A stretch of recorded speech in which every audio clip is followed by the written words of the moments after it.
Hello and welcome to another York Dukes baseball stream here in Elmhurst, Illinois. It's a beautiful day for baseball, 63 degrees with the sun shining bright, slight breeze going in from right field. Connor Choi with me is Nick Gurgone, and the York Dukes take on the Hinsdale Central Red Devils for the second game of this West Suburban Conference Series.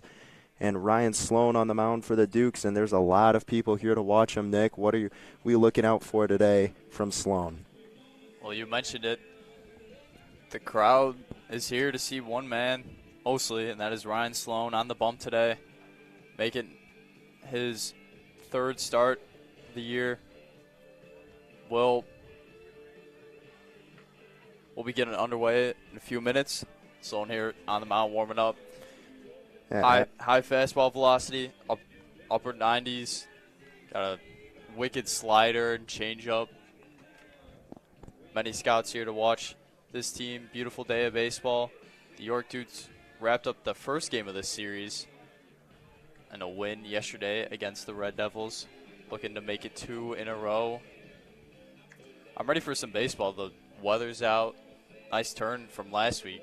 Weather's been bad. It's a great day for baseball. Yeah, we'll see if the bats can come alive a little bit more. A 5-2 win yesterday, like you said, Nick, in Hinsdale. Chris Danko going 4 2/3 innings, picking up the win, striking out 5. And Jack Bodak gets the 2 1/3 innings save. So this Dukes bullpen, a lot of arms available. And we'll go over the starting lineups for Hinsdale Central. They got Matt Howder playing center field leading off, and they go to Patrick Connors, the right fielder, and then Dylan Kassab catching, and then Matt Howder in left field, Will Cusack in center, Tyler Frisoni playing first base, Luke Jurak at shortstop, Riley Contreras, the DH, and Aiden Connors playing at the hot corner. He gets to start at third base, and rounding it out, batting last is Billy Main at second base. On the mound for the Red Devils, Will Mers, number 81. As for the Dukes, Drew Gami leading things off. Starting in right field, Chris Danko up next. Sloan. In center field, Josh Fleming batting third. At shortstop, Owen Shale, the DH today. He bats cleanup. Nico Ruggieri batting fifth. At second base, Noah Jones catching, batting sixth. Noah Hughes, the first baseman, batting seventh. Paul Reedy, the third baseman, batting eighth. And Austin Jeva, the second baseman, batting ninth. And we're off. The first pitch on the way. It's a high chopper. Should be playable for Reedy. Fields it cleanly. Fires to first in time. And the first batter's retired in one pitch. And Ryan Sloan gets the leadoff man to ground out Patrick Connors. the first pitch. That will definitely help with his longevity, Nick, getting the first batter out in one pitch. Well, that's always a great start. But I like the approach from the leadoff man there. Swing early. You do not want to get behind. It counts against Sloan. He has so many tools that he can use. It's just you want to attack that fastball right away. Patrick Connors fouls this one way late on the fastball. Now he goes down 0-2. It's like you mentioned, Nick, you don't want to go behind, and Connors really in a deep hole right now. He's down 0-2, and now Sloan can basically throw him whatever he wants. Comes set, deals the 0-2, slider just a bit upstairs. Well, there's so many things that you have to be prepared for, and with the velocity that Sloan brings, it's hard to react in time to those pitches. The 1-2 on its way. Slider in there, called strike three. Completely spins Connors around, and Sloan picks up his first strikeout of the day. That was a wicked slider. That thing started way inside. Batter even turned his back towards the ball. Thought he was getting hit. Comes right back over the plate. Caught the corner, called strike three. Quick work. Now Kassab chops this one once again. Reedy charging in, fields it cleanly, and there's no throw, and that'll be an infield single for Dylan Kassab. Hit that one very softly. Reedy playing a bit deeper in the hole because it was the number 3 hitter, and that works out in Kassab's favor as he stands up on first base with a 2-out infield single. Well, that was the same exact ball placement as the leadoff man. That time Paul was playing a little more back, had to run in more, unable to get in time for the out. Sloan comes set, man on first. Will Cusack awaits the first pitch. It's a fastball that he hits straight into the net. Tick behind that.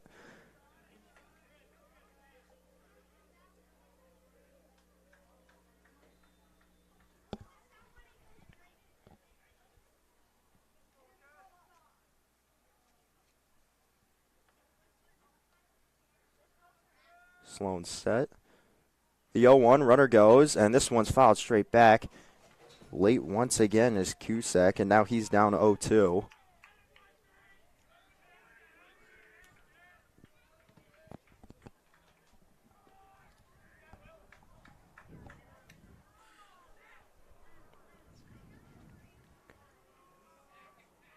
Cusack steps back in. Sloan comes set. The 0-2 on his way. Runner goes. Called strike three. He gets him looking on the slider. And Sloan escapes with no damage done. Just a little infield single for the Red Devils. And Sloan strikes out two, putting up a 0 on the board. Bottom of the first coming up soon. Gami, Danko, Fleming leading things off. We'll be back in just a moment here on York Sports Network.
Taking the mound for the Red Devils, number 81.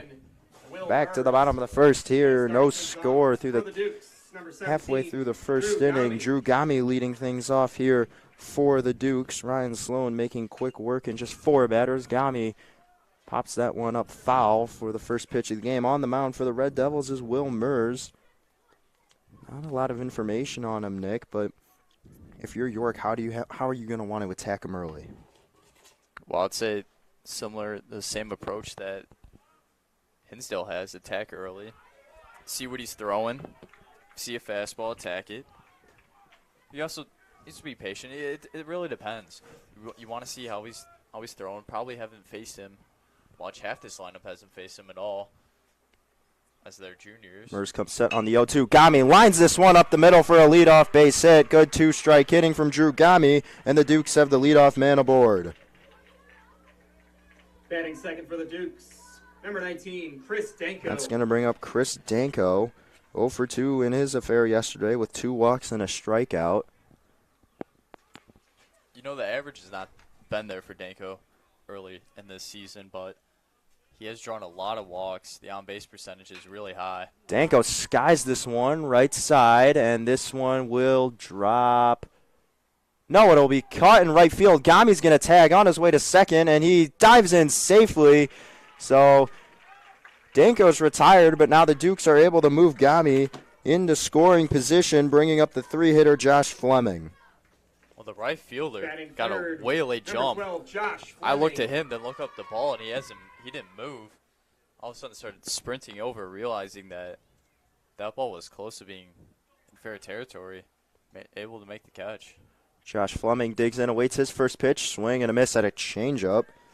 Fleming 0 for 0 yesterday in 4 plate appearances, walked twice, was hit twice. He's been hit a lot recently. That's a balk. And they're going to call him for a balk, and that's going to send Gami to third.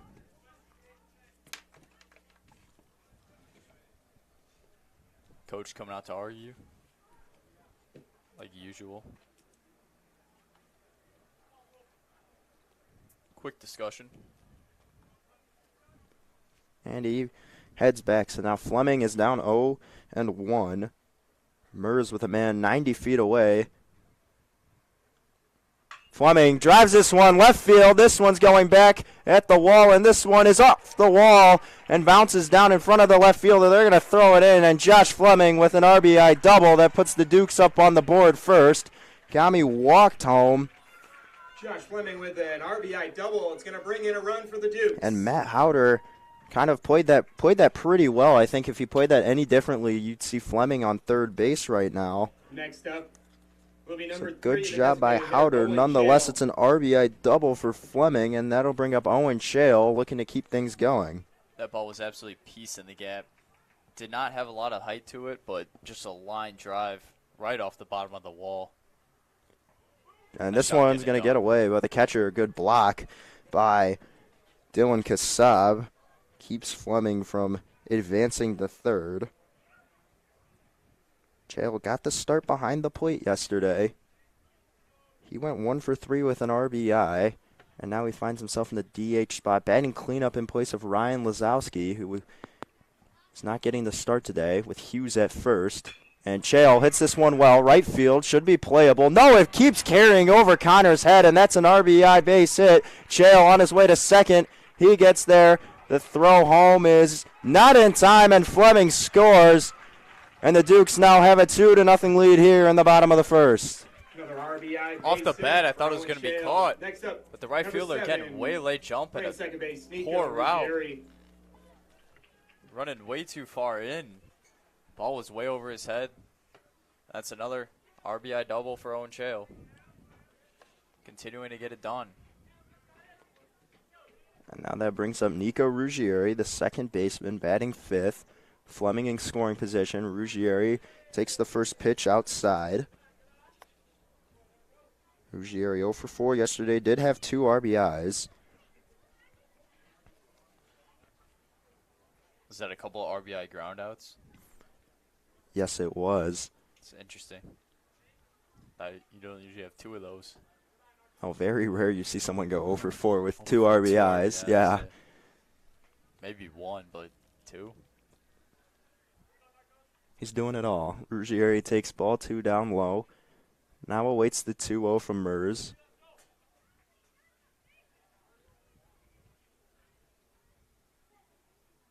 Mers set, fires. Ruggieri fouls this one off right side out of play. Heading for St. Charles, but almost hits hits, the dog. yeah, just hits the fence. The dog now wants the ball. The owner says no. Let the dog have fun, man. 2-1 the count to Ruggieri. Mers comes set.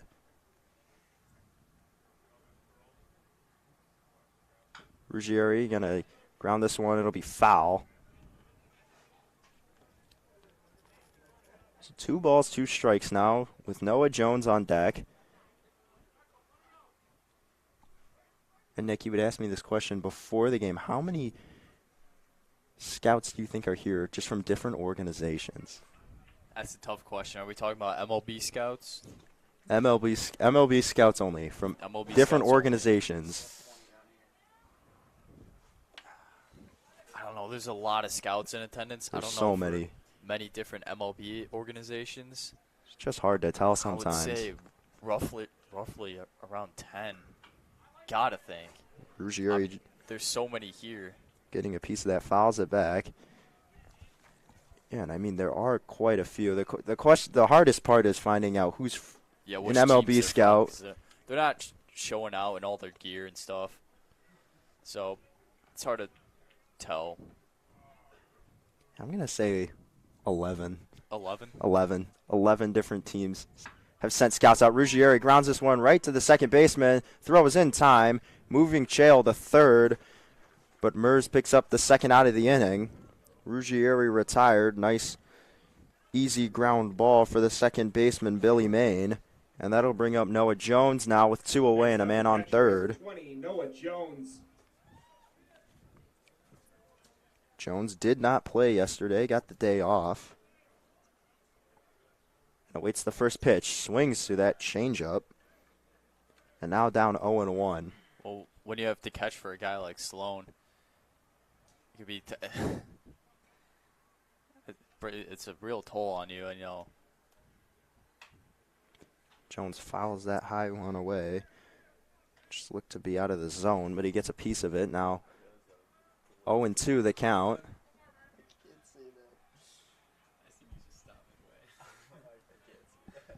Mers comes set. Jones down 0-2. Swings through that one. He got him with the breaking ball, and Jones is retired on strikes, and that will end the first inning, but not after the Dukes put up 2 runs on 3 hits and 2 extra base hits from Josh Fleming and Owen Shale. Ryan Sloan going back out for his second inning of work. Frizzoni, Jurek, and Contreras due up for the Red Devils. Top of the second coming up soon here on York Sports Network.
Leading things off. Welcome back. Top of the second inning here. 2-0 lead for the Dukes, and Ryan Sloan's got some breathing room. Now he's facing Tyler Frizzoni, who went 2 for 3 yesterday against Chris Danko. No RBI, scored a run. Set to face Sloan, who gets him swinging with the slider. Now Frizzoni is down 0-1. Well, that was a pretty awkward swing. Usually coaches teach you to step towards the pitcher. That time he stepped way to the left. Sloan comes set, deals 0-1, goes right back to the slider. Another awkward swing. Tried checking it, was just too committed to that one, and now he's down 0-2. And Nick, once again, he stepped outside. So if I'm Sloan, I'm just sitting there all day long. Gets set the 0-2, goes to the outside fastball, catches him looking. Third strikeout of the day for Sloan. All 3 have been looking strikeouts, and now 1 away. That'll bring up Luke Jurek, the shortstop. That was a rough at bat. 9, Luke Jurek. Get caught on the slider twice. 2 very awkward swings, and caught looking at a fastball down the middle. Jurek 0 for 3 with 2 strikeouts yesterday. Looks at a wicked slider for strike 1. Just got so much break to it. Starts way inside. Batter backs off. Cuts right back over the plate. Goes fastball, just misses a tick outside, and now the count evens out at 1-1.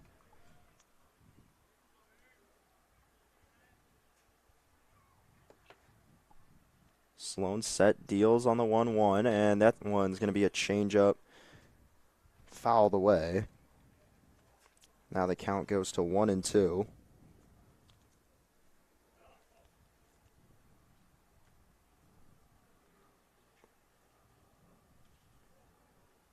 Sloan sets. The 1-2 on its way. Slider just misses. Count evens out now. 2 balls, 2 strikes. Nick, what are you throwing here? Fastball. Gas him up. See what he throws right now. Sloan sets. The 2-2 on its way. Goes to the slider, just misses inside. Now the count is full. 3 balls, 2 strikes on Luke Jurek. Sloan set, deals. Fastball in there, strike 3, number 4. Another looking strikeout for Sloan, and he's retired the first 2 batters via the strikeout, and now there are 2 away. Well, again, struck out on a fastball, looking right down the middle. Number 7, Riley. These batters, once they get to 2 strikes, are just completely puzzled on what Sloan is throwing. That'll bring up Riley Contreras, the designated hitter. He was 0 for 3 yesterday. Now looks at a first pitch fastball in there for a strike.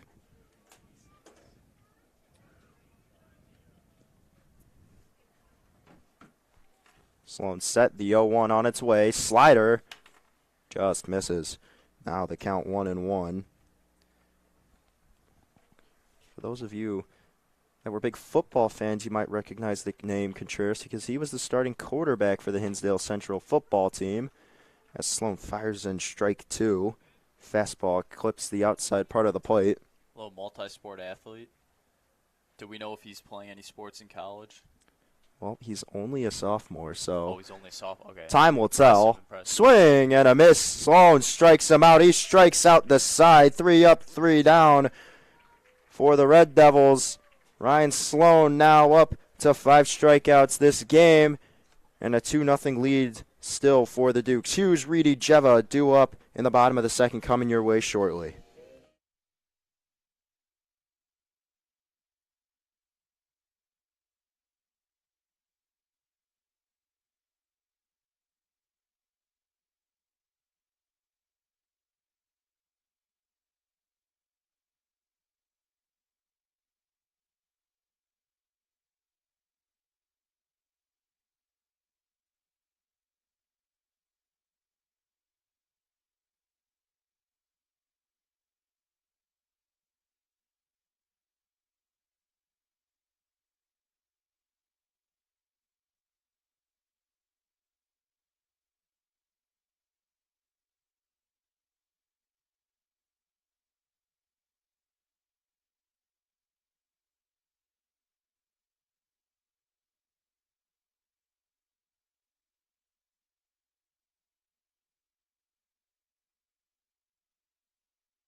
Bottom of the second here in Elmhurst, 2-0 lead for the Dukes. Noah Hughes leading off the bottom of the second.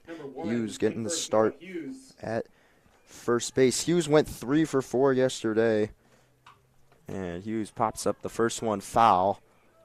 Hughes just keeps on hitting. I mean, unexpected member of this starting lineup, at least to start the season, and then he's just proved himself, just keeps on hitting for this team, so keep playing him every day. Ride the hot wave. Hughes hits this one well, left field. Will it stay fair? No, it bounces foul. Long foul ball for Hughes, and now he's down 0-2. When he was really choking up on that bat, so got around it, got inside, yanked it foul.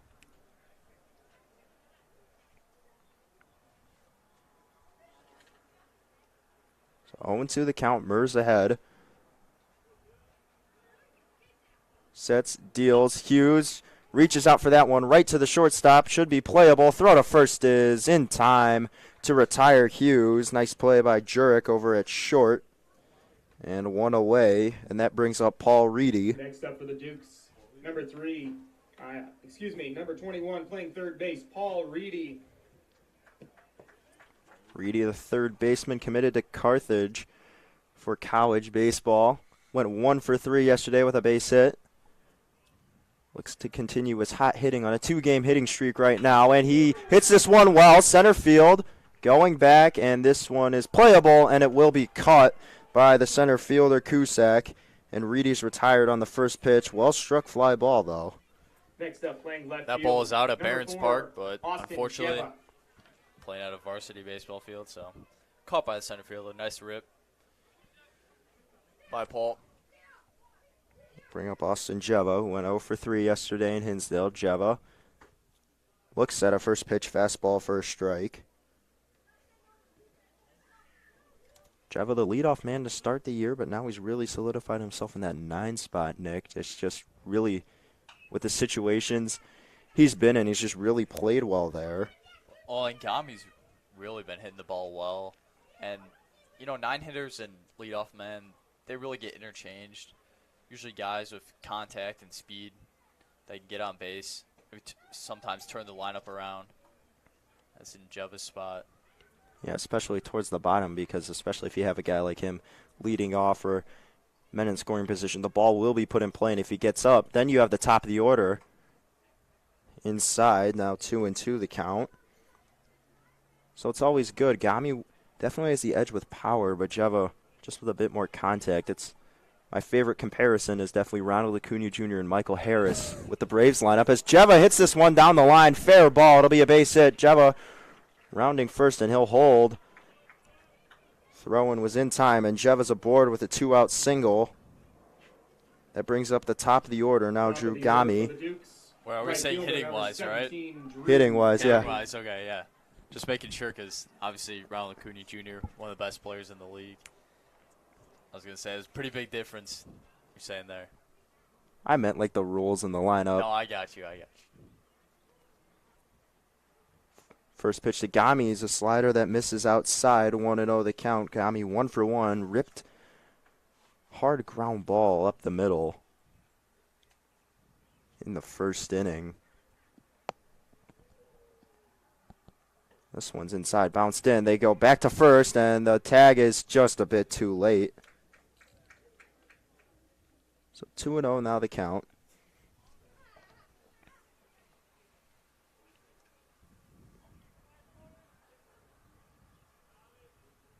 Murs comes set. Fires. In the dirt, ball 3. Nick, he hasn't really been close these last 2 pitches. Do you have the take sign? Yes, 100%. I mean, you're down 3-0, but Murs finally coasts one over. Fastball for a strike. So now 3-1 the count. Now you swing away. Gami still ahead. The shift is on in the outfield, and ball 4. Gami draws the walk. So Jeva to second. Gami on first, and that'll bring up Chris Danko. This is why I was taking on the 3-0 pitch, because now you got Chris Danko up, who puts balls in gaps really well, and you got great speed on the bases. It's an ideal situation with 2 outs, because those runners are off on contact. So ball in the gap will score at least 1, maybe 2. Murs comes set. First pitch to Danko, up and in for ball 1.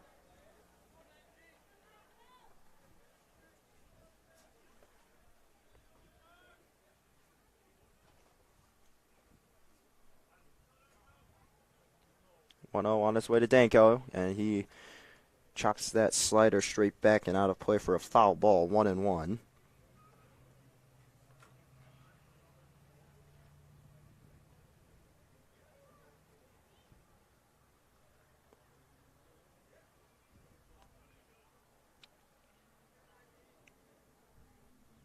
Murs comes set. The 1-1 to Danko. In the dirt, ball 2. They throw down, and they can't get Jeva in time. So both runners advance, and now you have 2 men in scoring position with 2 outs. You have your number 2 hitter up in a favorable count, ahead 2-1.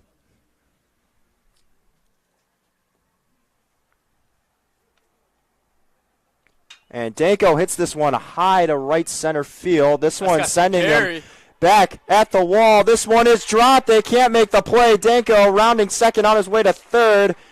And he is there standing up. And Chris Danko with a triple that scores 2. Chris Danko with a That ball was an absolute monster.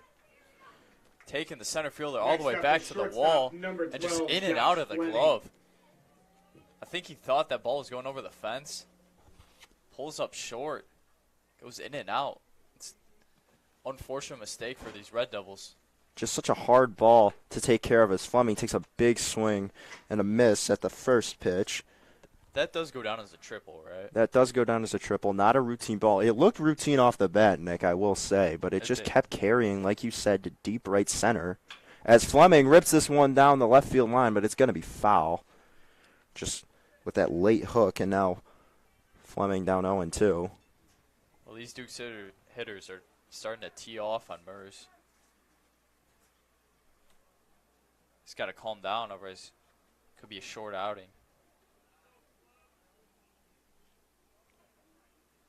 Murs comes set the 0-2 high curveball up and in. Count now 1 ball and 2 strikes. Danko 90 feet away from home. Fleming still down 1-2. Murs comes set, and Fleming hits a weak grounder to shortstop. Jurek off his back foot, and that throw is in time to get Fleming, and the side is finally retired. 2 runs for the Dukes off 2 hits once again. But they do still keep and extend their lead to 4-0, and that will bring up Aiden Connors, Billy Main, and the top of the lineup, Matt Howder, due up in the top of the 3rd here. Watching York Sports Network. We'll be back shortly.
Top of the 3rd here, 4-0 lead for the York Dukes in Elmhurst. Ryan Sloan back on the mound to start his 3rd inning of work. Faces Aiden Connors. First pitch is a fastball in there for a first pitch strike, and he's had quite a few of those, Nick, and a lot of the fastballs have been on that outside part of the plate, just clipping the corner, and it's just perfectly placed almost every time.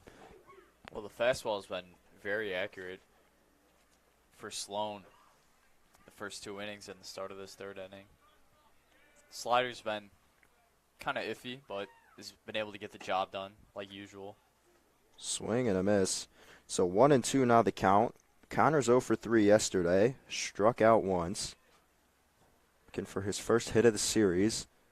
Sloan set, fires, swing and a miss, but it gets past Jones. Connors, and there's going to be a late throw. It's not going to matter. Connors aboard on the drop 3rd strike. So Sloan gets his 6th strikeout of the day, but he stands. But Connors on first, and that'll bring up Billy Main, who did not play yesterday, but today gets to start at 2nd. That was really interesting there. I thought it hit off the batter. So did I. It should be a dead ball strikeout as someone gets a fastball in there for strike 1. Main did show bunt. Picks the sign up from his manager now. Awaits the 0-1 pitch from Sloan. Runner goes, and this one's fouled away. That's twice now that the Red Devils have tried to put a runner on the move. There's just a foul ball back behind the plate. It's unfortunate. Maybe a little hit and run action is taking place on those. 0-2 the count. Runner goes again. Swing and a miss. Strike 3. Jones's throw not in time. No tag. So Sloan gets the 7th strikeout. It's the first out of the inning. Connors picks up the stolen base. And that'll bring up the top of the lineup. Matt Howder. For the Red Devils, the center fielder, number 19, Matt Howder. 0 for 1. The center fielder hit that weak ground ball to Reedy his last time up. Back in the top of the first inning. First pitch of the game as well. Sloan set. First pitch. This one's skied. This one's backing up Hughes. And he makes the grab. So that's the second out of the inning. Once again on the first pitch of the at-bat. So that retires Howder, and that'll bring up Patrick Connors. Right fielder, number 5, Patrick Connors. Connors struck out looking his last time up.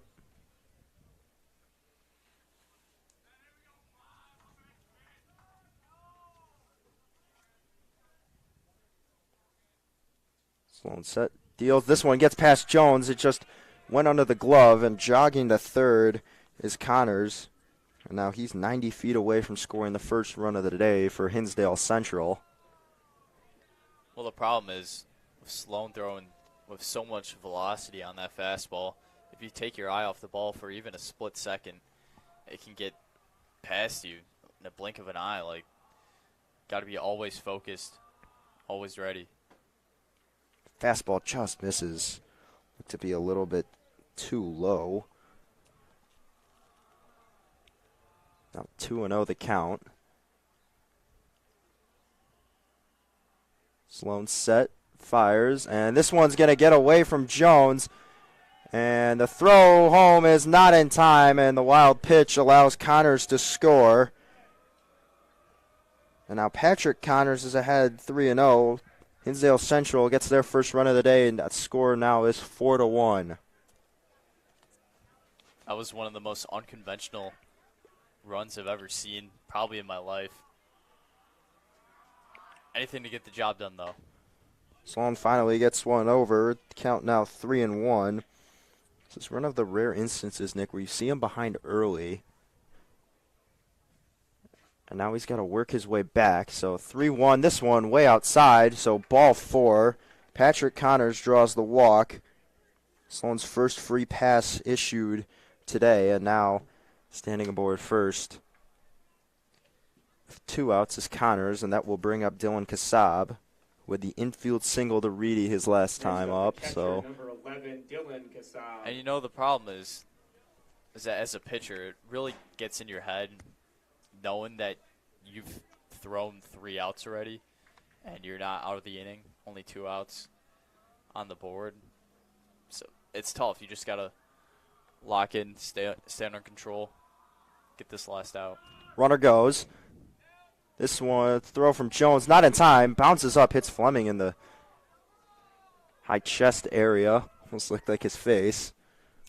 Got down on his knees like a goalie. Able to stop it. Pitch was called a ball. So Kasaba had 1-0. And once again, Hinsdale Central being aggressive on the base paths is starting to pay off. They have another man in scoring position. This one's a slider in there, strike 1, 1-1 the count.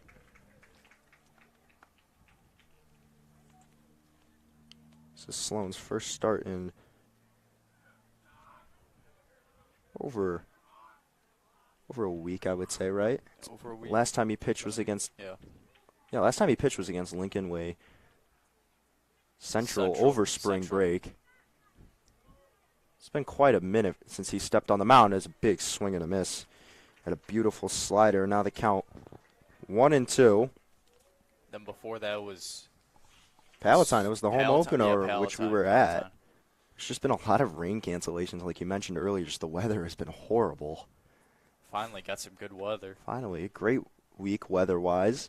Runner goes, the 1-2, in there, called strike 3, catches him looking. Beautiful changeup from Sloan. Kassab retired, and Sloan strikes out the side, but not before Hinsdale Central gets a run back. They score 1 run on no hits, and the bottom of the third coming up shortly here on York Sports Network. 4-1 your score.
Bottom of the third here in Elmhurst. Leading things off for the Dukes is Owen Shale. Number 3, the designated hitter, Owen Shale. 1 for 1 today. Doubled to right field his last time up.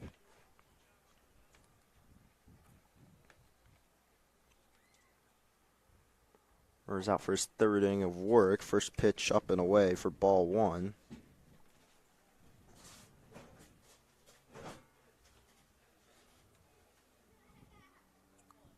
Shale comes set, swings through that one. Now 1-1 the count.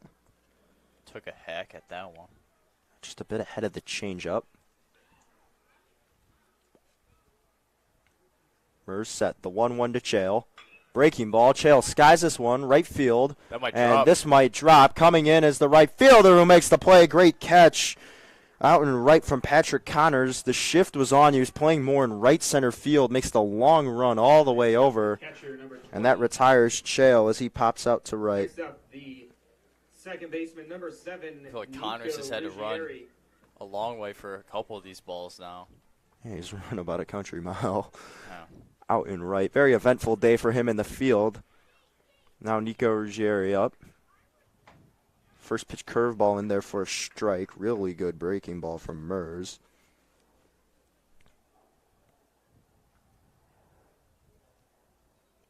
Ruggieri down 0-1. And he looks at another breaking ball in there for a strike. Ruggieri 0 for 1. Grounded out to second his last time up. Now he's down 0-2.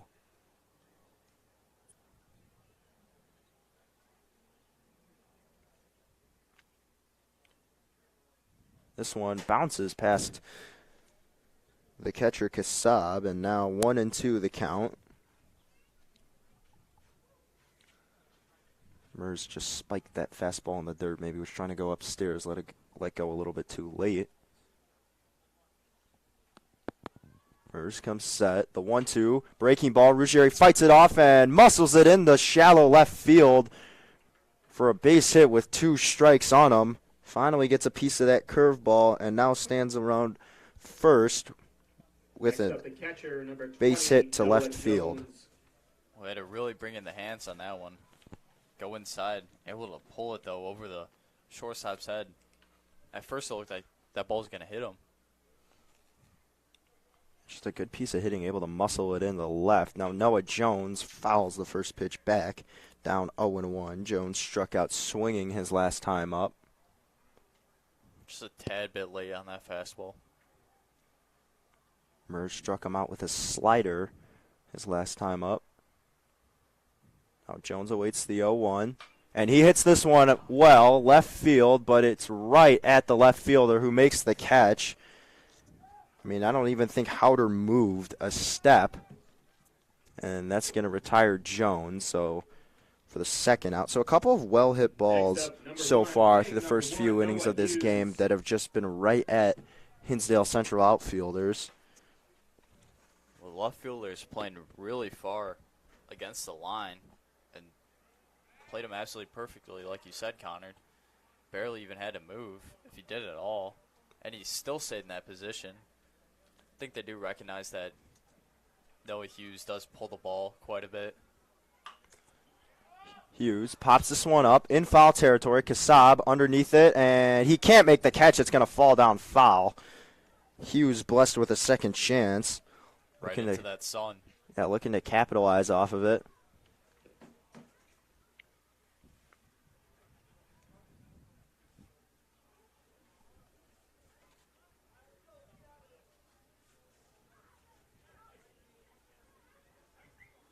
Murs checks over on Ruggieri at first. Now fires to Hughes, who fouls this one away. Now down 0-2.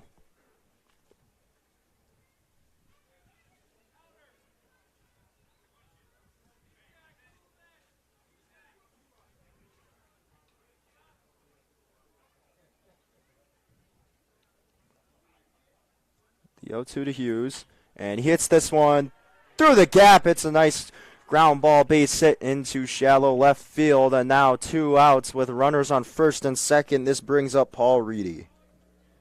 Noah Hughes hit a weak little ground ball to the shortstop his first time up. Next up, the third baseman. Now hits a number strong ground 21, ball. Paul Reedy. Through shortstop and the third baseman for a base hit. He continues to hit extremely well through the early parts of this season.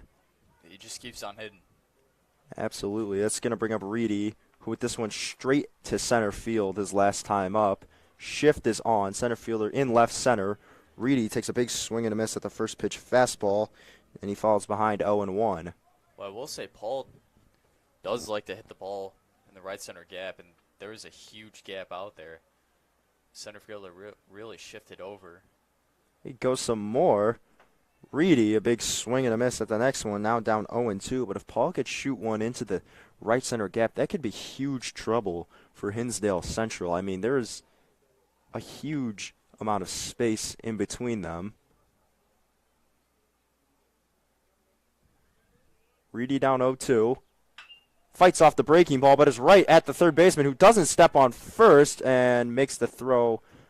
It doesn't step on third. Makes the long throw all the way to first. A lot happening at once. So an interesting 5-3 with two men on. But that will retire the side. So the Dukes do not score. Put their first 0 up. Do have 2 base hits, though. Strand, 2 runners on.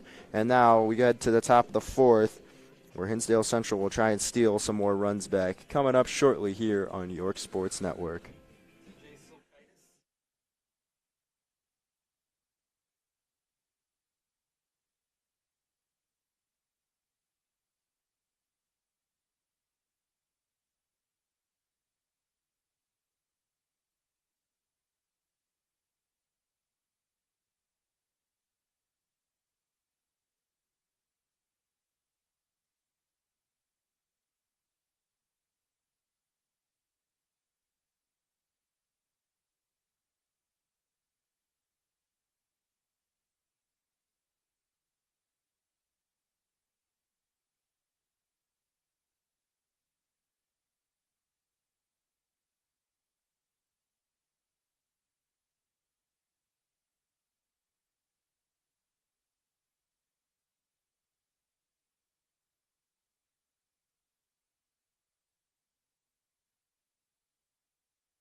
A fresh arm on the mound for the Dukes, number 15, TJ Silkaitis. Top of the 4th inning here in Elmhurst. New pitcher for the Dukes. It's going to be TJ Silkaitis. So Sloan's day is done, throwing 3 innings, striking out 8, walking 1, allowing 1 hit, which was a weak infield single.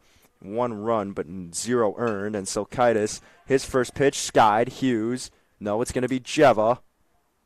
Makes the catch, and that will retire Nico Ruggieri makes the catch, and that will retire Will Cusack.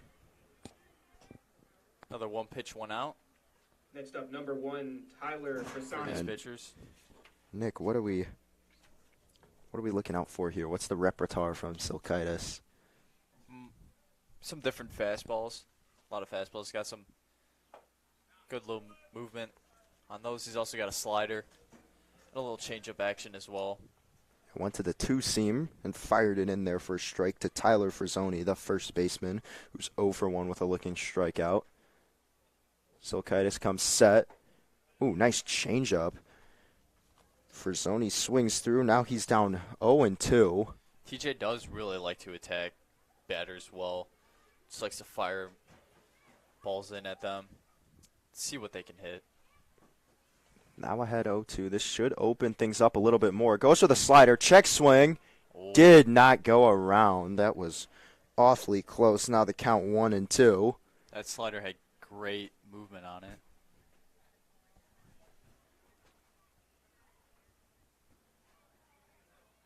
The 1-2. This one's outside. Now we're going to be joined by a special guest, Alexander Menelacina, former soccer player, heading to Arizona Christian University. Xander, how are you doing today? I'm doing good. Came here not to see Ryan Sloan. I'm here to see TJ Silkaitis pitch. It's the only reason I came today. TJ Silkaitis has been locked in for this entire day at school today. I sat with him at lunch, and he didn't even say a word to me. The only thing he's thinking about is this game, these pitches, and that's it. This one's well hit down the line. It'll be a base hit, could be two.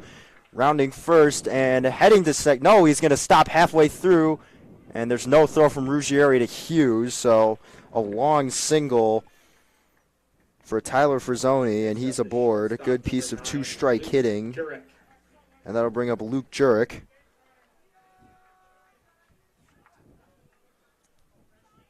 I've never seen a man more locked in for a game in my life than right now, TJ Silkaitis. It's crazy. The dedication this guy has for this sport is insane. Silkaitis' first pitch misses outside. These scouts should be looking at TJ Silkaitis. That's all. And my time is done. Thank you, Xander. Xander Menelacina, everyone. Silkaitis comes set. Misses outside. So 2-0, the count to Jurek. Jurek 0 for 1 with a looking strikeout. No, you got to love it. Friends coming out, supporting their friends, cheering them on. That's what it's all about. Swing and a miss for the first strike.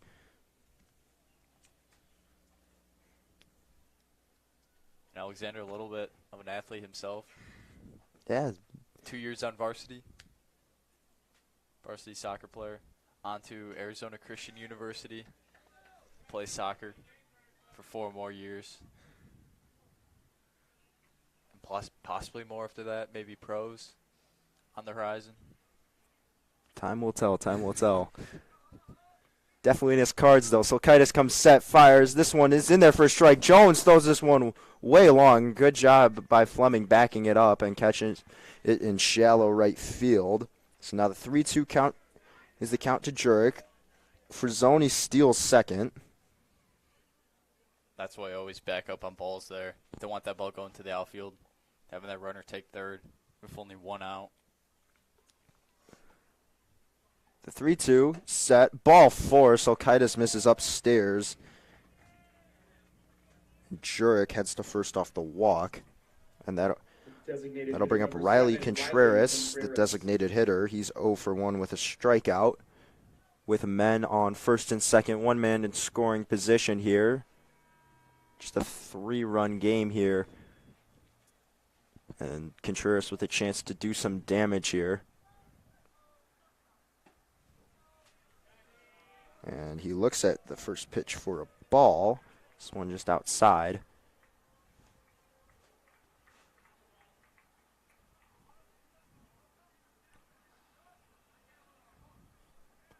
Silkaitis comes set, the 1-0.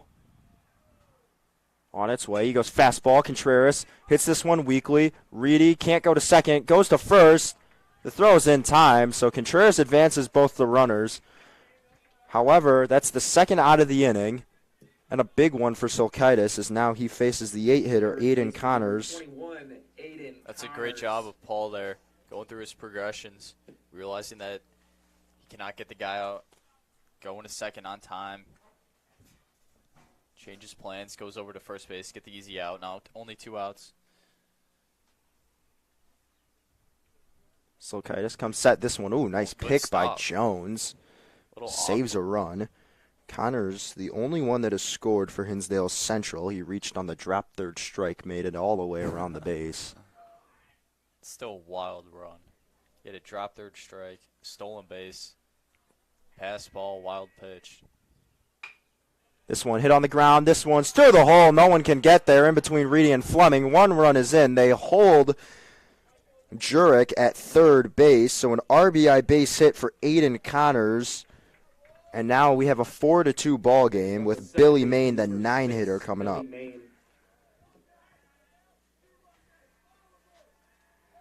Main 0 for 1 with a strikeout. And I think this is a very pivotal out for Silkaitis here. He needs to get this batter. It's the 9-hitter, and you definitely don't want to face Howder and the rest of the top of the lineup with all this traffic on base. I would assume Hinsdale is going to try to do some trickery here, maybe just straight stolen base opportunity, try to get a run down maybe with 2 outs, men on first and third. There's a lot of things that you can do to potentially put more runners in scoring position or get a run in itself. Yeah, they've been quite aggressive. I wouldn't mind a steal here, especially Jones has not been on target with his throws, so I don't know if you would want to throw down if you're York. So I definitely use this opportunity to get rid of a force out. Runner stays, so Silkaitis fires in a strike to Maine. Yeah, I'm actually really surprised by that. TJ, who's not using a slide step.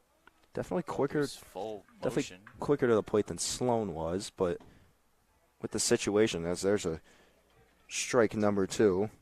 Doesn't throw quite as hard as Sloan, so it's not getting to the plate just as fast. Yeah. So, and especially with the situation you're in, I just really think you should be running here. Stealing second.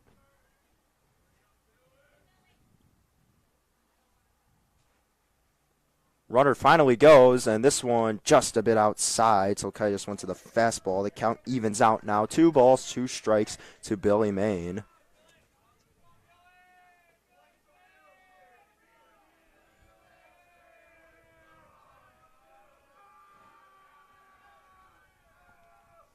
So Silkaitis deals, foul tip, and Jones can't hold on, so Maine will stay alive to see another pitch.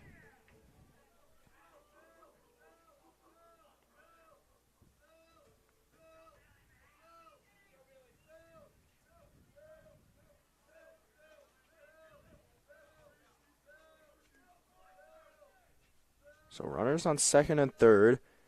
2-2 the count. Silkaitis deals. This one's fouled out of play, right side. And Maine stays alive.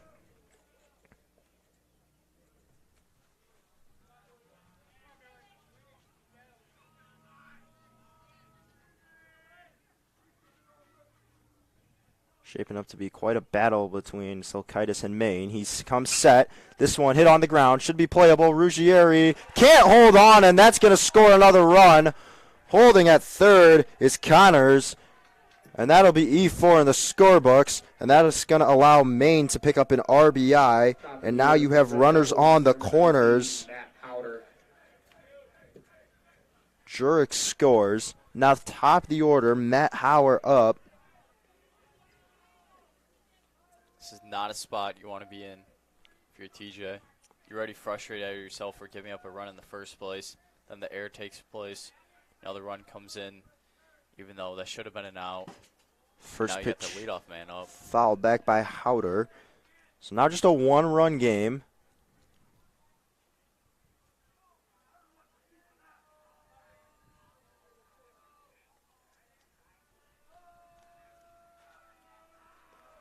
So Silkaitis checks on the man at first, comes set. Runner takes off late. Jones going to throw down. This one's looking like a good throw high, and it's not in time.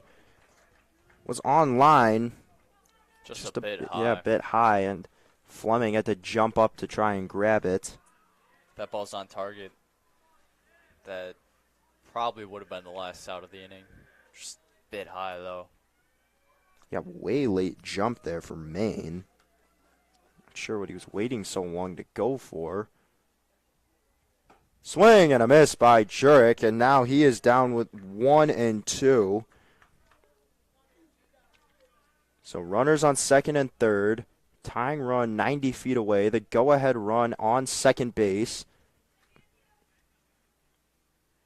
A base hit will tie the game at least. Should score 2 runs and give Central the lead. Silkaitis on the 1-2. Just a bit upstairs. Can't get Hauer to bite, and now the count is 2 balls and 2 strikes.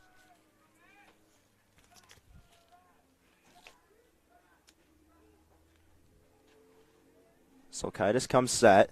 The 2-2. Wow. I'm not sure about that one. Count is now full. That looks like it should have been strike 3. That was a perfectly placed 2-seam fastball. Silkaitis comes set. The 3-2.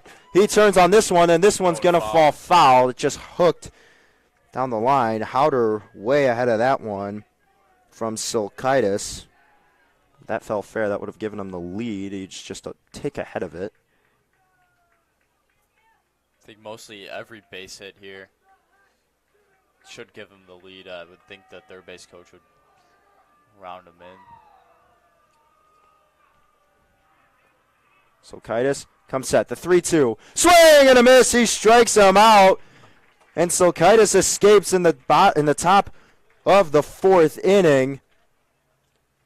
2-run score. So now it's just a 4-3 game for the Dukes. But Silkaitis does a great job, able to prevent more damage from being done. 4-3 your score. Dukes still have the lead.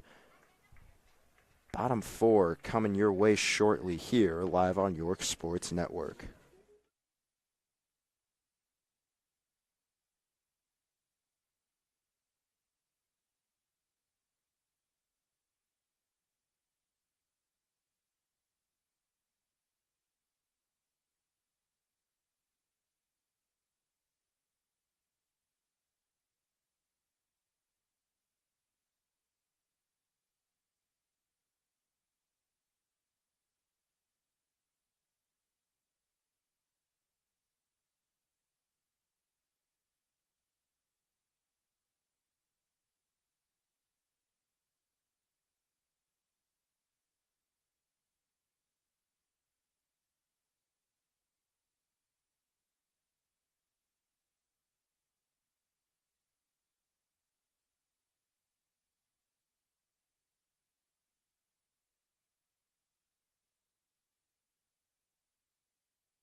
Bottom of the 4th here in Elmhurst. 4-3 lead for the Dukes, but now just a 1-run game as Austin Jeva steps in, flares this one, center field, playable, and the catch is made by Cusack out in center, so the leadoff man for the Dukes is retired. For the Dukes, number 17, Drew Gami. That'll bring up the top of the order. Gami 1 for 1, reaching base in both plate appearances.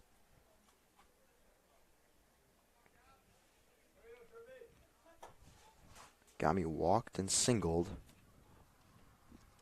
Scored 2 runs so far. Murs still out there. And Gami looks at a first pitch for a ball. And this is not a hitter you want to fall behind to, Nick. No, it's not, especially a hot hitter.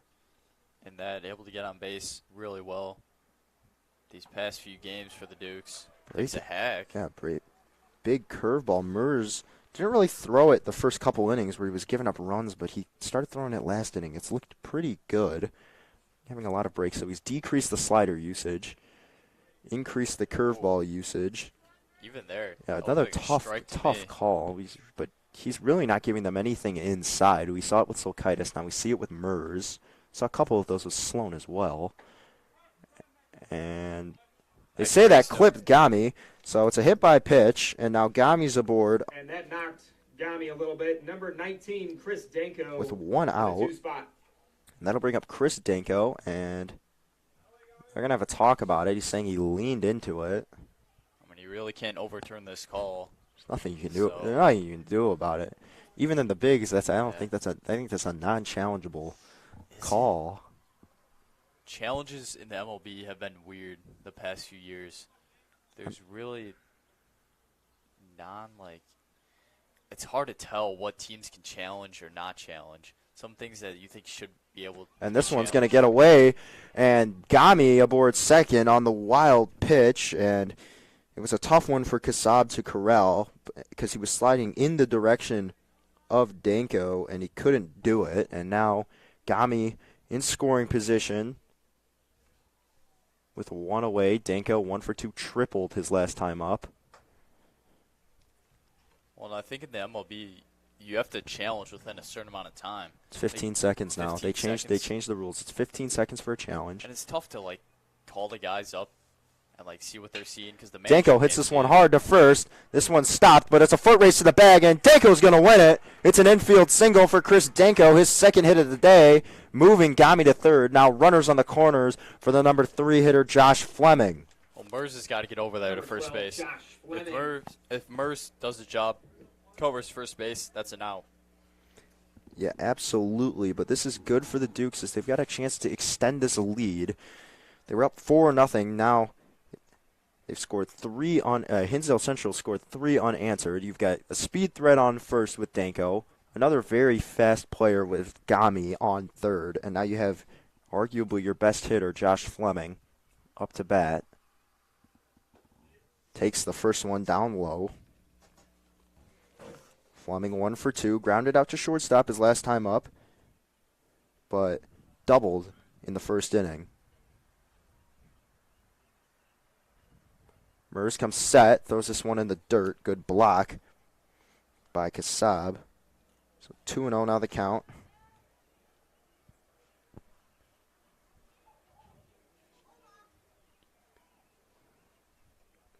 Mers set the 2-0. He goes upstairs to Fleming.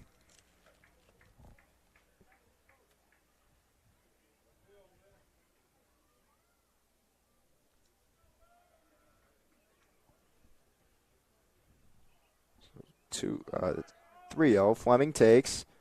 Upstairs, ball 4. The bases are loaded now for Owen Chale. Fleming draws the walk. Designated hitter number 3, Owen Chale. Fleming had the take sign the whole way there. I think now they're going to come out and have a talk with Mers, just how to navigate this. Oh, you see someone running out to the Hinsdale Central bullpen. It's number 28, Alex Zach. If Mers gets any more trouble or gives up too many more runs here, I would assume his day would be done. Cannot give up too many runs for the Red Devils here. No, Hinsdale Central just finally started to get some of the bats going now that Sloan's out of the game. And this is a pivotal moment in the game, bottom of the 4th. Well, if you're the Dukes, you got to put up more runs, too. Absolutely. One run is not going to do it. Huge at-bat for Chale right now. He is 1 for 2. Popped out to right his last time, but he has a double. Mers set, fires. First pitch breaking ball. That's just unhittable, and it's in there for a strike. That was a really nice first pitch there. Catching Chale way off guard. Not expecting that one, and a perfectly placed ball. This opens up Mers' range now as well. Now, the 0-1, Mers steps off again. Going to re-get the sign.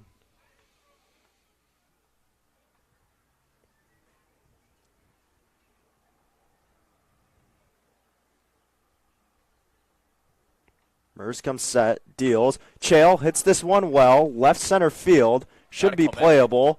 And the catch is made. Tagging on his way home is Gami. Throw is not in time. Gami scores standing up, and Chale delivers. So now there are 2 away. Buy some health insurance for the Dukes. Next up, number Gami 7. scores, but the catch was made out in center by Cusack. Sacrifice fly to center field, and that's going to bring up Ruggieri, who's 1 for 2, singled his last time up. That's a great job of Chale doing his job. For a runner on third with less than 2 outs, you got to bring him home at least one run. This one's downstairs, so ball 1 to Ruggieri, and he starts this at-bat ahead in the count.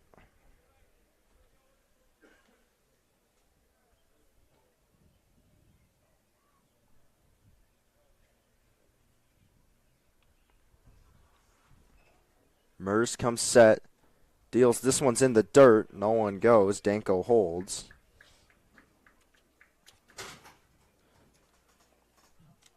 It's now 2-0 the count.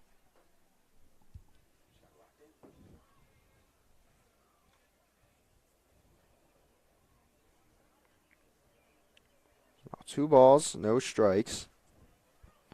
Mers comes set. In there, strike one. I mean, Nick, if Murs can escape with limited damage, I mean, this could be huge for Hinsdale Central. Well, they'd be in great striking distance. This is the spot you want to be in with Sloan out of the game, only down 2 runs. I mean, it's a perfect spot for them to try to come back. And if you're Ruggieri, a base hit right here will get on base, but a base hit would score a run. As Ruggieri hits this one well, left center field, sending Cusack back, and he makes the catch. Well struck by Ruggieri, but Cusack just had to backpedal a little bit to make the grab, and that will retire the side. Just 1 run scored on 1 infield single from Chris Danko. Owen Shale with the sac fly. And just a 2-run lead now for the Dukes. So close to adding on some more runs. Top of the 5th coming up shortly here on York Sports Network.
Top of the 5th here, TJ Silkaitis back out for his 2nd inning of work.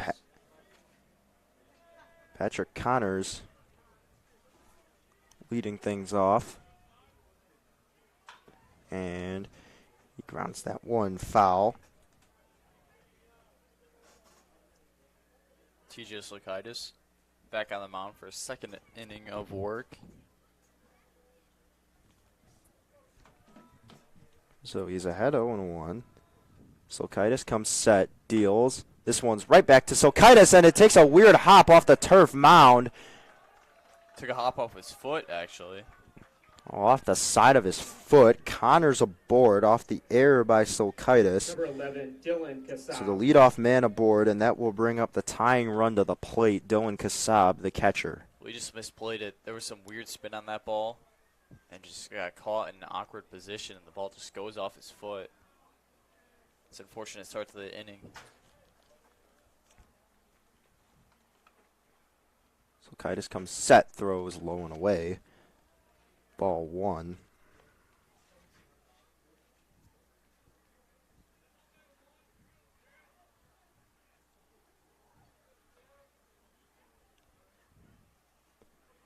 Connors goes. This one's inside. No throw for Jones. Good job by Kassab not moving in the box. So stolen base for Connors. They've been running all over the Dukes today.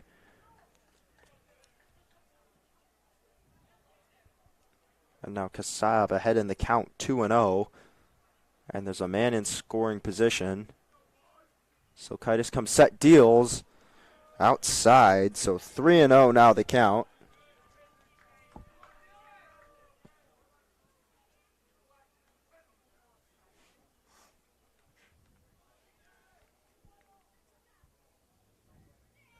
Silkaitis set, fires. This one swinging on 3-0, right to Reedy. He'll chase Connors back to the bag and throws it first. Hughes stretches out. Nice stretch by Hughes.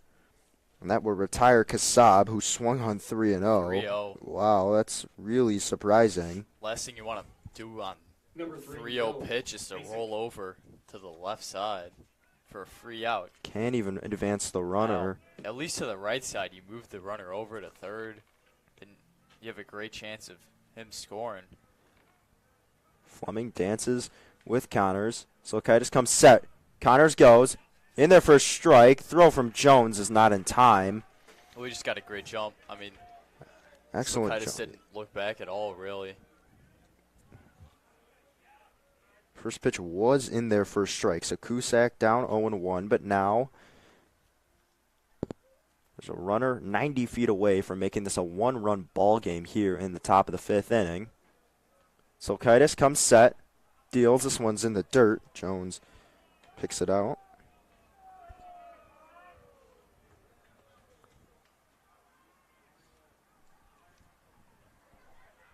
One and one the count.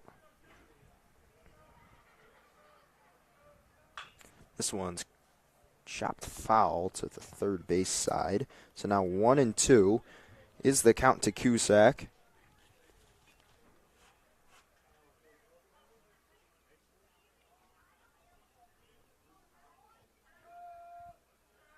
Silkaitis comes set.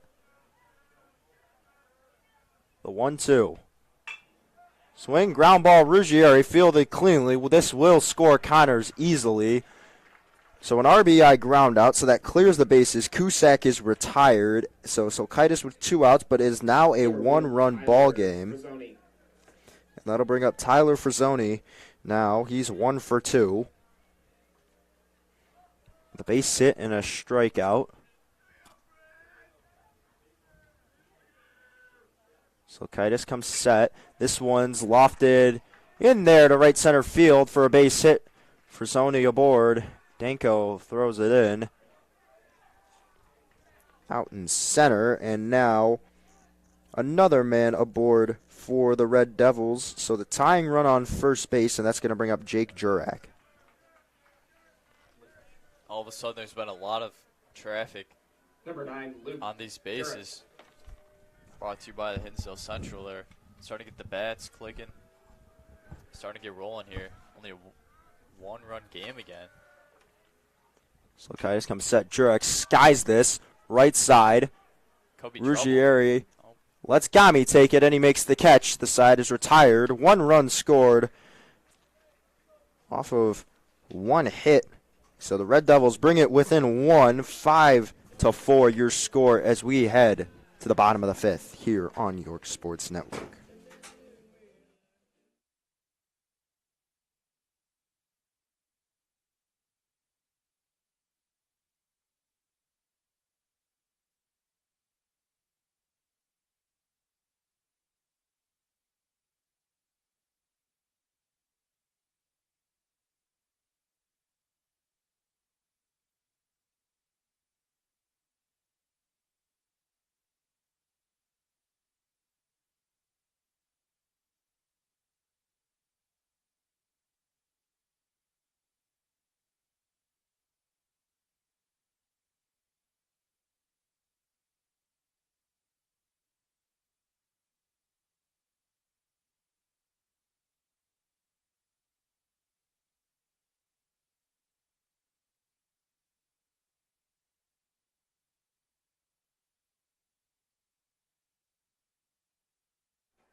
Bottom of the 5th here in Elmhurst. Noah Jones leading things off here for the Dukes. 5-4 the score. Jones is 0 for 2. Flew out to left field.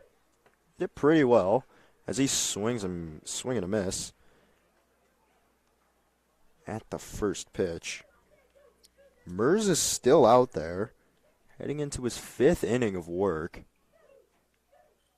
Curveball, Jones hits this one, right center field. The shift was on, so this will be tough, but the catch is made by the center fielder, Cusack, with a long run all the way from left center, and Jones is retired. That'll bring up Noah Hughes. Number 1, Noah Hughes. Cusack showing off great speed there. Running all the way from left center to right center. Covering that gap on a well-hit ball from Noah Jones.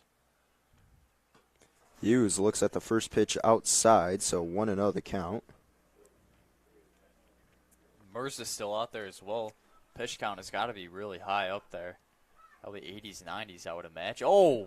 Hughes swings at a pitch that hits him. Where did he get hit? Like the thigh area? The thigh? I thought it was up higher than that. I mean, he was way ahead of that one. way early on the changeup.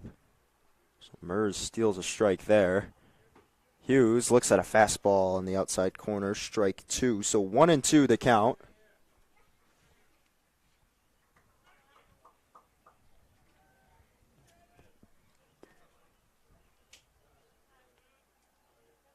Swing and a miss. This one's in the dirt. Hughes slipped on his way to first, and he's retired. So strikeout for Mers.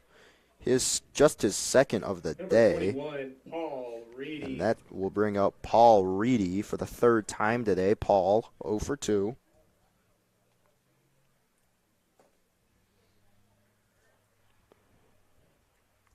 Looking for that first hit today to keep that hit streak alive. Reedy cracks the first pitch foul down the third baseline.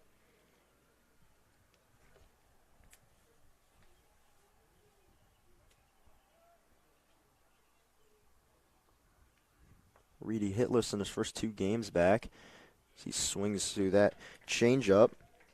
Now on a 2-game hitting streak, trying to extend it to 3. Well, he's back now. He's feeling better. Yeah, the back to is playing every day. Back's 100%, but he's down 0-2 to Mers here, who has 2 outs. Reedy lines this one right to Jurek at shortstop. He gets up, fires to first in time. 1-2-3 inning. Reedy retired, and Mers makes quick work of the Dukes here in the bottom of the 5th. Top of the 6th coming up here in just a few moments.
For the Dukes, number 18, Ben DeZillo.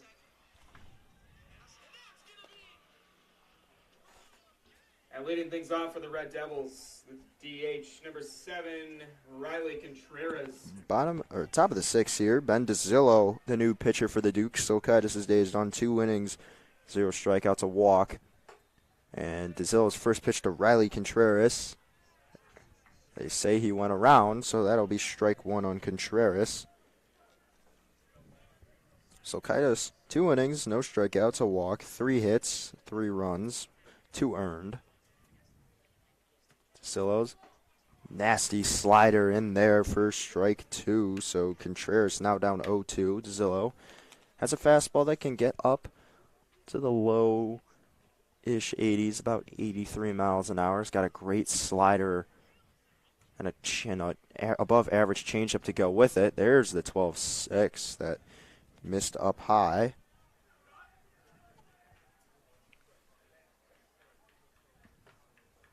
So score is still 4-5 after the Dukes win 1-2-3. Coach Galal looks to DeZillo to hold this lead for the Dukes in this tight game in this conference matchup as Contreras fouls. Dizillo is off. 1-2 offering straight back at the net. Yeah, this is an absolute must-hold situation for the Dukes here. Only up 1 run. It's crunch time now. 6th and 7th inning. Got to close the game out. Dizillo goes upstairs with the fastball, missed up and away.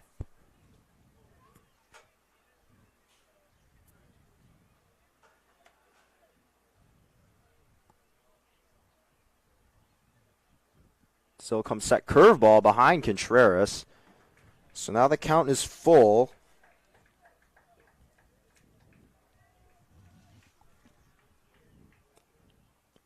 Three balls, 2 strikes. Contreras the leadoff man. Dizillo trying to finish this at-bat off. Contreras trying to climb out of a 1-2 hole. Contreras grounds this one. Fleming plays it. Fires to first. In time. Nice stretch by Hughes to retire Contreras. As he's now 0 for 3. Number 21, Aiden Once Connors. again. Grounding out to the shortstop, and that'll bring up Aiden Connors. 1 for 2. Had a base hit in between Fleming and Reedy over in that shortstop third base hole his last time up. Dizillo comes set. Goes slider in there for a strike, a beauty.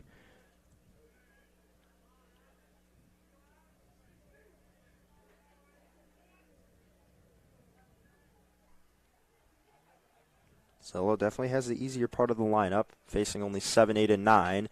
As this one's skied up in the air. Jones tracks it and makes the catch.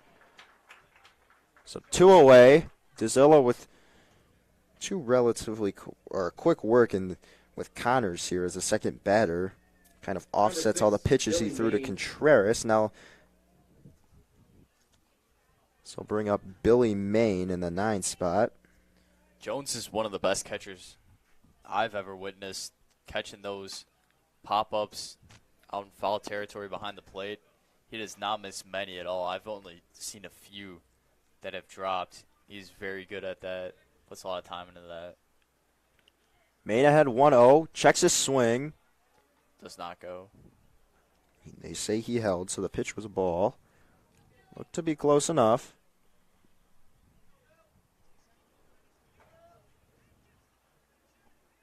Dizillo comes set. The 2-0 is upstairs. So the count now 3 balls and no strikes. Take sign. Absolutely, you got to get a man on. Dizillo called ball 4. That looked like a really good fastball. Surprised that was called a ball, but a 4-pitch walk for Billy Main. Dizillo has his first runner allowed, or runner on base of the day. Now Matt Howder, the left fielder, digs into the box, the leadoff man. He's 0 for 3. 2 ground outs and a pop out. Not a lot of hard contact as he chops this one and rolls over, but it goes into foul territory.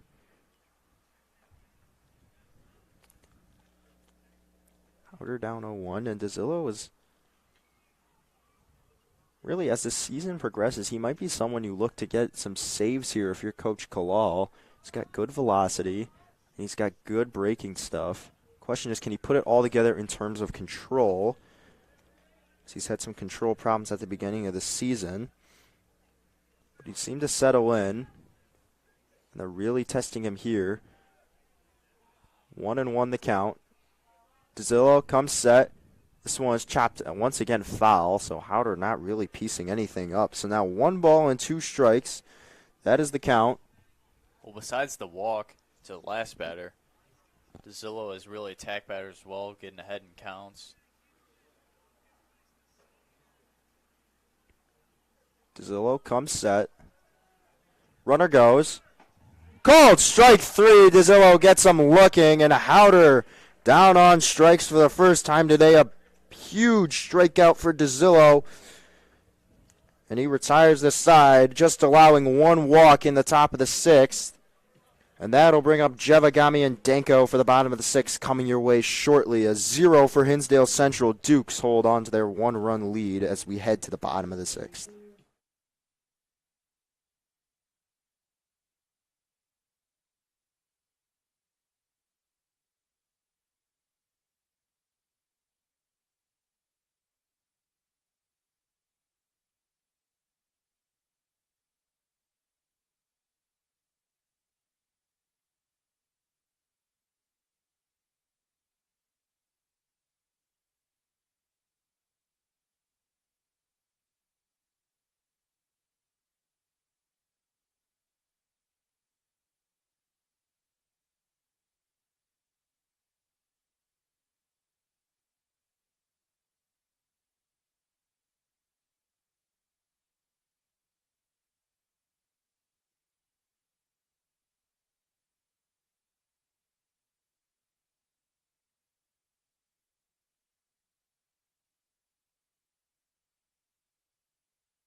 Bottom of the 6th here, new pitcher for the Hinsdale Central Red Devils, Alex Zach, the new pitcher, and that ends Will Merz's day. He goes 5 innings, 2 strikeouts, 2 walks, 7 hits, 5 runs, and Austin Jeva leads things off, and that will be foul for the first pitch. Jeva 1 for 2, flew out to center his last time out. Was hit to more right field. Hit a ground ball down the line, though, in his first at-bat. Yes, he did. Zach, that submariner. It's a little different. Yeah, delivers outside. He's got the kind of Craig Kimbrell motion. In there for strike. Submarine. Strike 2, so Jeva now down 1-2. Kind of reminds me of Steve Cishek, Nick. It does remind me of Steve Cishek. Old White Sox. That was my favorite Cubs reliever as Jeva skies this one. Oh, he's on And that will be caught by the second baseman, Maine. both sides of town, actually. White Sox and Cubs. And quite around the league. And I think He was on the Marlins. he was on the Marlins, the Mariners, the Nationals. Was he ever on the Yankees? He might have been. Yankees or Mets. Those good relievers just go around to tons of teams. As Gami lays down a bunt, it looked pretty good off the first bounce. Now goes foul. That was a beautiful bunt. Indeed it was. Instead, it's just a strike. So The submarine pitchers, they're not going to have great velocity. They're there to just throw you off on movement. Get you swinging out of your shoes. They got some nasty pitches as well. Some great rotation. yeah, absolutely. The problem is though, it's how long your arm will be able to hold up. I mean, As Gami sends this one that's deep left smoked. center field, going back at the wall, and this one is caught out in center. Nearly hit it out of the park. Instead, Cusack, who's been active all day, makes the grab. So a deep fly out to center field by Gami, and now there's 2 away. That brings up Chris Danko for the 4th time today. He's 2 for 3. Dukes have put a lot of balls into the outfield and deep as well. Just not able to get anything out. Danko hits this one right into the shift. Jurek fires in time to retire the side. 1-2-3 inning for Zach. Keeps it a 1-run game. We head to the top of the 7th. The Dukes trying to close it out and pick up the 2nd win of the series here. Bottom of the 7th coming up shortly.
Top of the 7th here. Number Ben 5, DeZillo Patrick tries to Connors. pick up the 2-inning save here for the Dukes.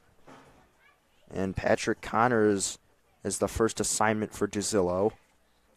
He's 0 for 2, struck out, reached on an error, but has walked. DeZillo's first pitch is outside, ball 1. It's a big moment for Ben DeZillo and the Dukes and a big game. Close out here. This will be another division win. This one's hit foul territory. Hughes goes back, can't make a play on it. So count evens out, 1 ball, 1 strike.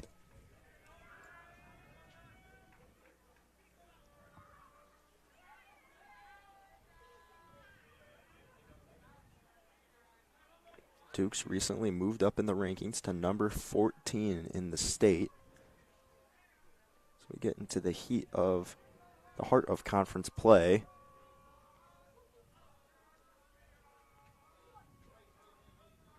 DeZillo comes set. The 1-1 upstairs, ball 2. 2-1 now, the count to Connors.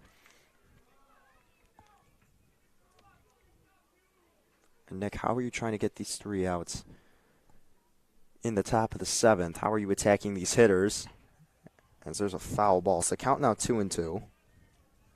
Well, if I'm DeZillo, I'm going out there and throwing the exact same way that he threw last inning. He did great last inning. Just keep that same momentum going over into this inning. Keep attacking hitters. Get it ahead in counts. 2-2 hit on the ground. Ruggieri has trouble with it. Fires to first. It's not going to be in time. So tough play for Ruggieri because it hit off the inside of the mitt. I'm pretty sure that's going to be 11, E4. Dylan Well, So now- it's a tough play. It's a really tough play. Going over to the right side. Looked like it was up the gap into the whole way. And it came over, but did tip off the mitt. I think that might unable to be make an the play. error. Not 100% sure. As DeZillo fires in a strike. See what the official scoring is later to Dylan Kassab. So Check Game Changer if you want to find out. I got to pay for a subscription. That's too much. It is a lot. He did go around. Wow. Ooh. Looked like Kassab held, but that's huge for DeZillo. As now he's ahead 0-2, but the tying run is on first. But if he could get this out, that would be huge for the Dukes. Kassab represents the go-ahead run. Oh, he DeZillo's caught him. pickoff. Oh, they called him Oh. safe. Oh, my goodness. That looked perfect. It looked like they caught him sleeping at first base. I really thought they just picked off Patrick Connors. Wow. Wow. So safe is the call. So the count remains 0-2. That might have been their one opportunity. As this one's hit well. Deep to left center field. Going back at the wall, and it's out of here. Go ahead home run. 2-run shot for Dylan Kassab. And now the Hinsdale Central Red Devils have a 1-run lead. 6-5 your score here in Elmhurst. What a turn of events. That is a big-time hit for Kassab coming through for the Red Devils. Next up, number That went 3, from a Will potential Jason. out at first base on a pickoff, which I do believe was an out, to a ball that was absolutely pieced over the center field fence. Close to probably 400 feet off the bat. I mean, he just left it That was a shot. hanging. Yeah, absolutely. And Might they be come looking in. for a ball. Yeah, it looks like they're looking for a ball. There's I don't know Kalal's how going they over to lost first, talk to the balls. field umpire. Maybe just going to ask for an explanation on that. Looks to be a pitching change. Looks like Jack Bodak is ready to come in. We'll see what the official move from Kalal is here. 6-5 your score. Hinsdale Central leads. Nobody out in the top of the 7th. We'll be back shushed in a little bit.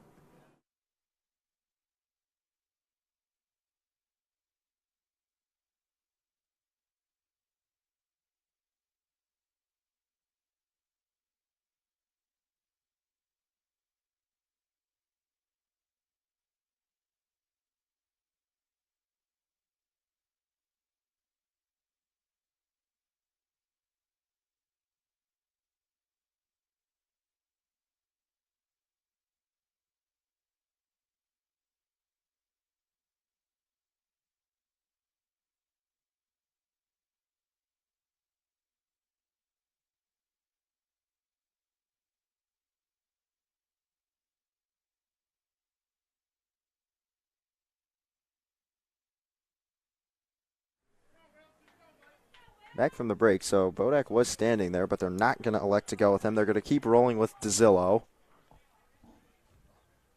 Probably because there's two righties on the field. It looked like Kalal was going to make a change. He was just asking about the pickoff at first because that was a huge potential call as this one's hit on the ground. Fleming, nice pick, off 1 foot, throws high, Nice but Hughes play. corrals it down, and that is the first out of the inning, and that is a big one.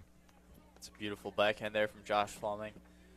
Keeping composed, Number 1, Tyler. driving with that back Gurgone. leg to make that throw over to first base.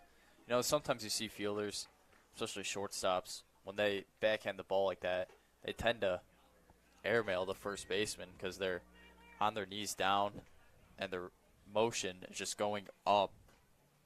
So it's a nice play. Get that throw over. First one's a slider up high. Now this one's hit right on a line to Paul Reedy. Soft line drive off the end of the bat from Tyler Frazzoni. And DeZillo, following the home run, gets 2 quick outs in Number 3 9, pitches. Luke And that's going to bring up Luke Jurek. And, you know, Hinsdale Central, Nick, always plays York very well. Dukes are, counting yesterday's win, 2-9 since 2019 against the Red Devils. It's not gonna always get done. a dogfight, even though they were heavily favored in this matchup. DeZillo starts with a fastball upstairs.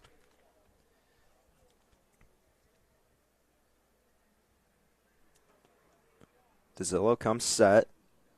Nice slider for strike 1. These are big games for the Dukes as well because not only do they count towards their overall record, count towards the conference record as well. It's this one. And did that tip off the bat? They're not Yes, calling. They're Did it not. tip off.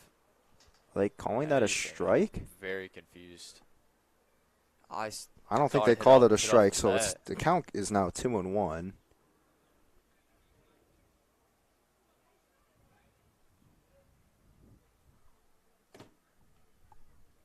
This one hit in the air. This one's sending Gami back. He turns around and he makes the play out in right field. So DeZillo gives up the go-ahead home run, 6-5 your score. But he gets the next 3 outs and keeps it a 1-run game. Fleming, Chael, Ruggieri coming up, bottom of the 7th. Coming your way shortly here on York Sports Network.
Bottom of the 7th inning here. Dukes trail by 1 run, something we haven't seen too often here in the last couple years in home games, but they do trail, and now the Dukes look to Josh Fleming Number 12, Josh and the rest of this lineup. They have the heart of the order, 3, 4, 5.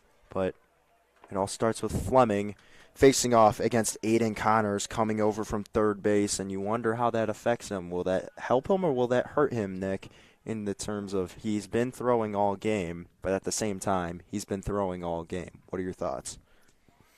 It really depends. I mean, you got to get warmed up. Obviously, a new position because the range of your throws and angles are way different. So as long as he's properly warmed up, I don't think it should have an effect in him.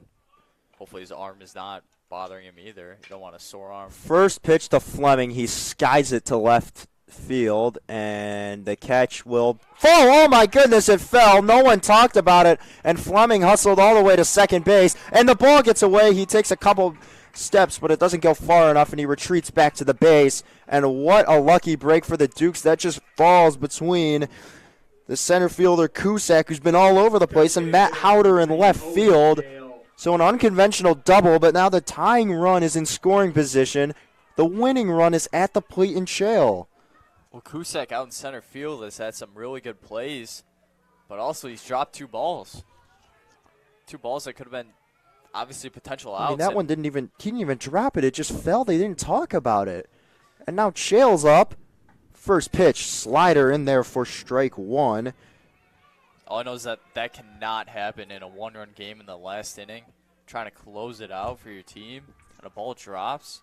I mean, Connors got out number 1 right there, but instead it falls, and it's a double in the scorebooks as Chale hits this one well, but it will be foul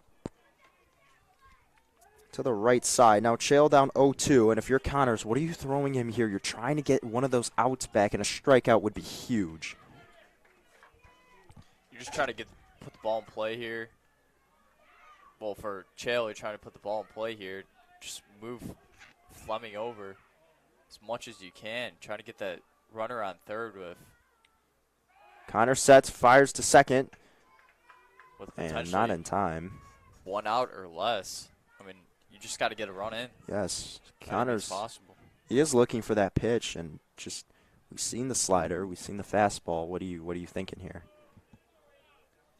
Probably slider. I mean, 0-2. Just you can't spike anything. You can't let it get by the catcher. Absolutely to the not. backstop. That's why I think he should go elevated fastball. He goes slider. Chale fights it off. Good job. He's staying alive. Still 0-2. Well, we went in between the two. A little elevated inside slider. I would have Trying liked to catch Chale off guard. But you don't want to throw it too low because if you spike it, like you said, Nick, Fleming gets a free base. And now all Chale has to do is put it in play to the right side. You just can't pop it up or strike out, and then the tying run scores. Connors comes set. Chale fights it off again, staying alive. Doing an excellent job. 0-2 the count. Bottom of the 7th, 6-5 game.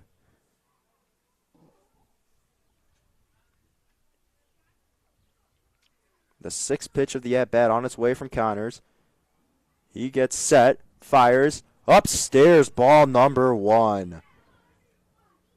It's a great at-bat from Chale. Great discipline as well, not chasing anything. Not going after anything else as well, just staying calm, sticking to his zone. The 1-2, slider, Chale pops it up, in play, playable. And the catch is made by the first baseman, Tyler Frizzoni. So Connors wins the first battle, gets the first out, but that'll bring up Nico Ruggieri, who crushed a fly out to center field in his last at-bat. Well, unfortunately now a fly out will not help much at all besides move Josh over to third, but with 2 outs. Won't do much. I mean, you're sending him on a base hit home anyway. Absolutely. So only 1 out, though. Fleming started things off with a pretty lucky double. Chale popped out, and now they look to Nico Ruggieri, who's swinging out of his shoes at the first pitch. It's a low fastball. He can't connect there. Ruggieri 1 for 3. But like I mentioned, he hit really good fly out to deep center field. Gets set, and he fights that one off. One looked like it could have hit him. Back to 0-2 again. Now down 0-2. Connors has really done a great job He's just pounding the on zone. these hitters. Yeah. I mean, you look at a guy at second base, and you're like, oh no, but like nothing to do with him. That's an out. Should be 2 outs now of the 0-2 count. The 0-2 to Ruggieri. Slider. Oh. Almost looked like he was going to hit him. Yeah, almost looked like he hit him. Then it just bent back in the zone, called for a ball. Not sure about that. There's been a lot of looked like just close ones. Yes, absolutely. But instead, they count now 1-2. Ruggieri choking up with 2 strikes. Connors set, deal. Outside ball number 2. Well, that was a great take. I mean, there. These hitters are not making it easy on Aiden Connors, Nick. They're doing an excellent job staying disciplined while fighting off the pitches they know they can't hit very well. I mean, last at bat, Chael, I know it was an out, but he did a great job. And now Ruggieri fighting back from down 0-2. The 2-2 on its way, fouled back, and Ruggieri stays alive. We got the fastball that he wanted. Just a tad bit under it and late. Noah Jones on deck. Noah Hughes in the hole. Ruggieri represents the winning run. Fleming, a tying run in scoring position. Connors trying to shut the door, take a game in this conference series. The 2-2 on its way. Slider. This one's muscled out to second base, and it's caught for the second out. And now the Hinsdale Central Red Devils are just 1 out away, and the Dukes look to Noah Jones to get on base and keep it alive. Ruggieri got jammed on the slider. For the Dukes, number 20, Noah Jones. Well, it's just such a great pitch because for Ruggieri, it's a pitch you've got to swing at and just gets jammed, tries to do all he can to fight that ball into right field. Yeah, just didn't get enough muscle on it. Just couldn't get out, catch it out in front. So it's just kind of a lose-lose situation there. I mean, he was late there. Well, it's a perfect pitch. Yeah, it's perfect pitch. Strike Perfect Connors. pitch. Because if you don't swing it, it's strike 3. You struck out looking. But another good at bat, and now they're going to go out, talk things over. They're going to have to be broken up by the umpire. And if you're Connors trying to attack Jones, what is your game plan? What are they talking about in that huddle? I mean, you got to think they still just go at him. You just got to go at these hitters. He's pitching really well right now against these Dukes hitters. Keep mixing up those pitches. This slider looks really good, has a lot of movement on it. So I'd say throw a couple sliders in there, maybe first pitch as well, catch him off guard. And speed it up with the fastball. Jones 0 for 3, a strikeout. 2 of the weaker fly balls. And Jones swings at a first pitch fastball and just gets a piece of it. It goes straight back into the netting. Duke's trying to plate Fleming, who's aboard on second. Connors set the 0-1. Jones lays off a slider that's way outside. 1-1 the count. It evens out.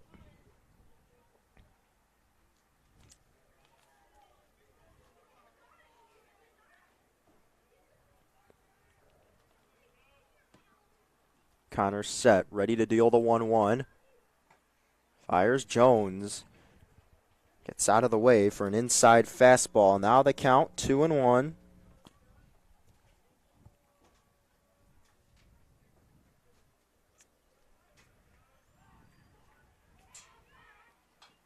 And Jones gets a piece of it, fouls it off. Now the count, 2 balls, 2 strikes.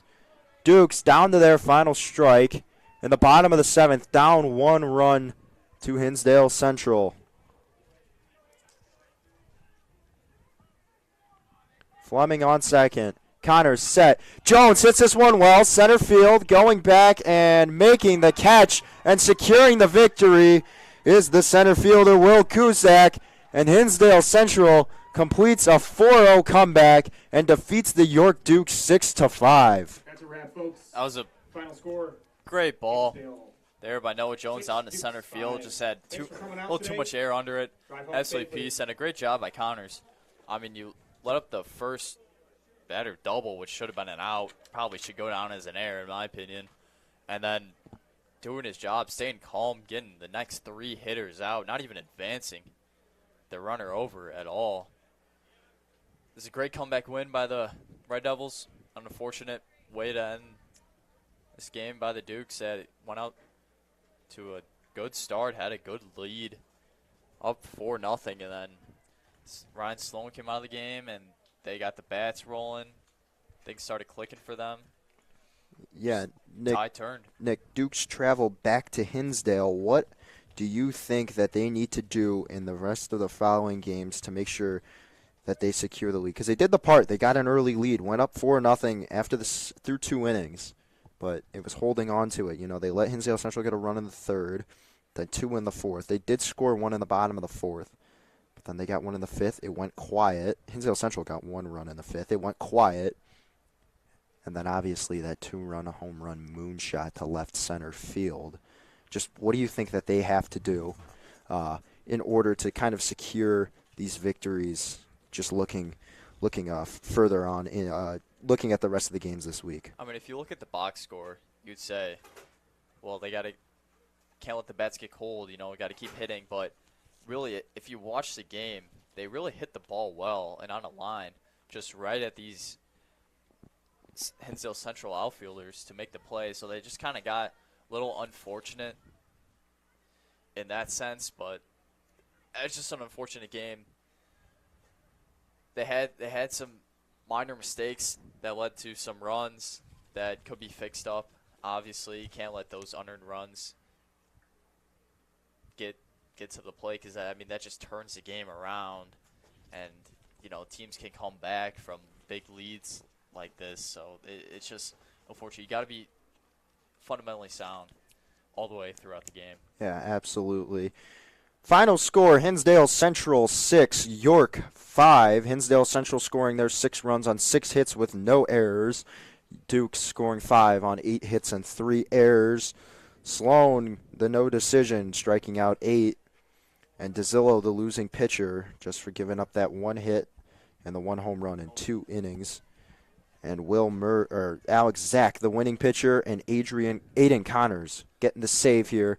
Thank you all for tuning in to another presentation of York Dukes Baseball. Remember, it's always great to be a Duke. Connor Choi with me is Nick Gurgone. We thank you all for watching, and remember, go Dukes and have a good night. Good night.